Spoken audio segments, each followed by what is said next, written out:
Well, thank you so much for having us today. It's a real honor and a privilege to be in this room because, you know, if you wanted to have a moment with all the best leaders, this is it. This is really it. It's so exciting. So thank you so much. And we're going to be in a conversation.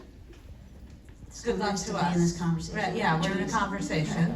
Good luck to us.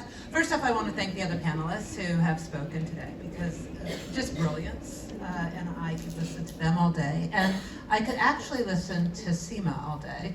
We literally met 2 seconds ago. But just like badass women would do, we were instantly in deep a conversation around women's equity and funding and what's happening. And I thought we should start a little bit with you telling us a little bit about you, but also Girls Who Invest, because this 1.9% number is not just a number that we're seeing in philanthropic dollars. Yes, well, thank you very much, Teresa, for that introduction of our beginnings of our friendship.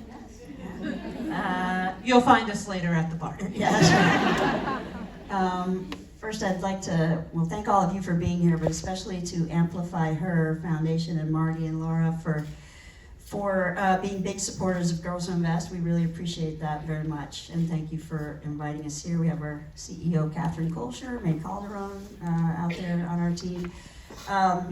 So, Girls Who Invest and the numbers that you stated. Well, it was about 10 years ago when I was then the Chief Investment Officer of the New York City Pension Fund, where at that time managing $160 billion on behalf of the great 700,000 teachers and firefighters and police officers in New York City for their retirement security. And I view that, I'd spent most of my career in the private sector as an investor, but I just felt this passion, and it's what I wanted to do in my heart, was to do public service. So I thank all the public servants here. I know we spoke about that earlier. And you know, when you sit in that seat, being the 4th largest public pension plan in the United States, I was a big client. That's kind of nice. So every asset manager in the world then who wanted to manage New York City's money was then coming to meet with me. So again, I've been a long-time portfolio manager, managed money on behalf of mutual fund companies, hedge funds. I ran my own hedge fund. And so fun being an investor, but what shocked me was when I got to the organizational charts in their presentations, and every time I got there, I'd see few, if any, women on investment teams. And I thought, whoa, okay, that's not good. First of all, that is not good for business, because we all know that more gender diverse teams get better outcomes, better business outcomes, better investment returns, better political outcomes, better societal outcomes, better all outcomes. And one of the quotes I've always loved of the late Ruth Bader Ginsburg was, women belong in all rooms where decisions are being made. I mean, we have to be there. And so that was very much my point.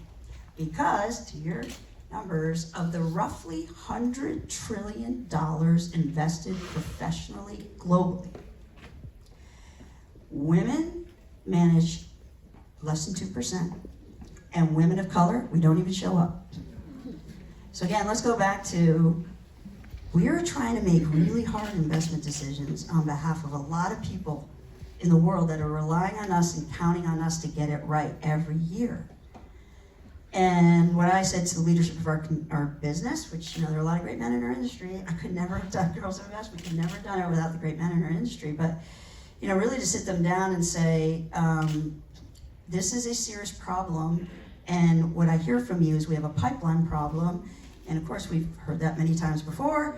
And I thought we needed to do something about it. So an op-ed article that Bloomberg published turned into a 10-page business plan, turned into a nonprofit called Girls Who Invest, and I've never done anything like this before in my life. And then I realized, oh, that's what entrepreneurs do. They make stuff up. And so far, so and so, just to give you a few stats, in 9 years, this is our 9th year, we've put through these programs. By the way, they're free.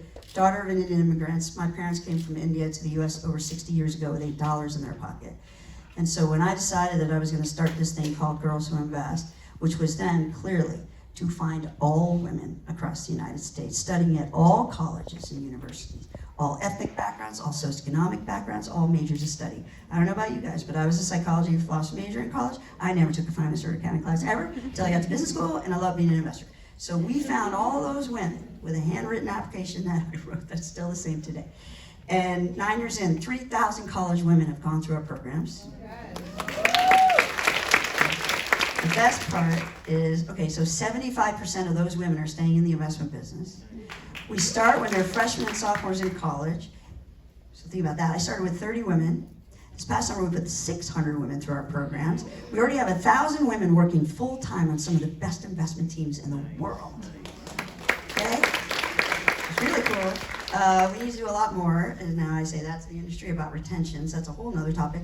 But I'll tell you why I keep doing this. I have an amazing CEO, right? I'm on the chair of the board still. I'm a very involved founder. I don't have kids of my own, but I feel like these are my girls.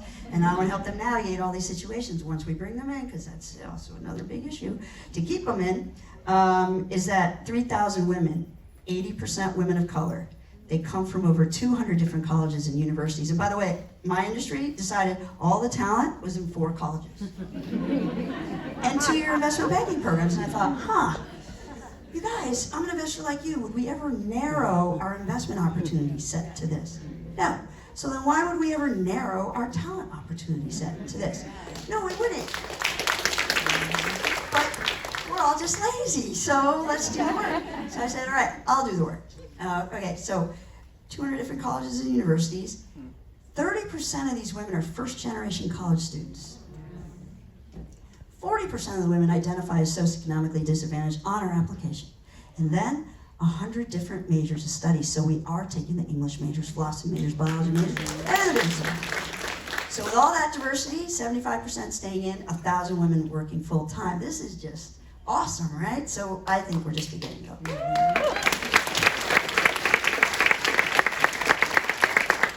I just wanted to pick up on something, because when I look at this number of 1.9%, and consistent with Pocket Change report that was put out by the Ms. Foundation, and has a 1, 2, and part 3 is coming out this fall, this winter, we know that less than 0.5% of all philanthropic dollars are going to women and girls of color in this country. So when you tell me that there were not even enough to count, when we go back to what Maheen said, if we know the numbers, we can tell the story, then we have to constantly be asking in every single environment that we are in, what is the number? You need the number, I don't need the number. I have the lived experience, right? And so placing the value of being women, being gender expansive people, being those who tell our stories, we have to have the numbers for others, not for ourselves. But we need those numbers, and we need other people to be asking, where are the numbers? What story are we willing to tell? What does this need to look like? And I think that's so critical to the work you're doing and looking at. I mean, we have to have diversified portfolios, right? What does every money manager tell us? We have to have diversified portfolios. Investment 101, exactly. And my point was always, well, I don't just think about diversifying my investment portfolio across, let me have a little bit of stocks and bonds and private equity and private real estate, but also what about the people managing our money? I don't know about you guys, but I would never want an all Indian woman team to be managing money, an all black woman team, an all white woman team, an all white woman. I mean, no. We want the most diversity of thought, the most diverse perspectives around the table. And that was always my point, making business better. And when, again, you bring an industry together like this, it's just been incredible to see. So I have been very encouraged by our industry, what I've seen as the founder of Girls Invest, where this entire industry and community has come together, which I think is the only way we actually get the kinds of things done that we want in terms of measurable results, because to me this was always about measurable results. So we actually, a lot of the money we're raising, to all of you out there, is going toward investing in our alumni community. Because we now have 1,000 women working full-time, and we know that's not enough. We have to help them get promoted from analyst to associate to vice president partner, right? And sharing in the economics, as we all should. And you know, why are we not talking about at the dinner table, which doesn't happen as much, I think, in this country, where the idea of growing wealth and building wealth. And you know, look, I didn't expect all these young women to want to go into our business long-term as a career. Certainly was hoping so, and 75% of them are. But I at least wanted all these women to be smart and confident about managing their own money, no matter what they decided to do in their career. Because that's super important. I think we don't talk enough about money with girls. We do with boys. And I keep saying, hey, you guys, you want to change the world? So do I. When you control capital, that's power and influence.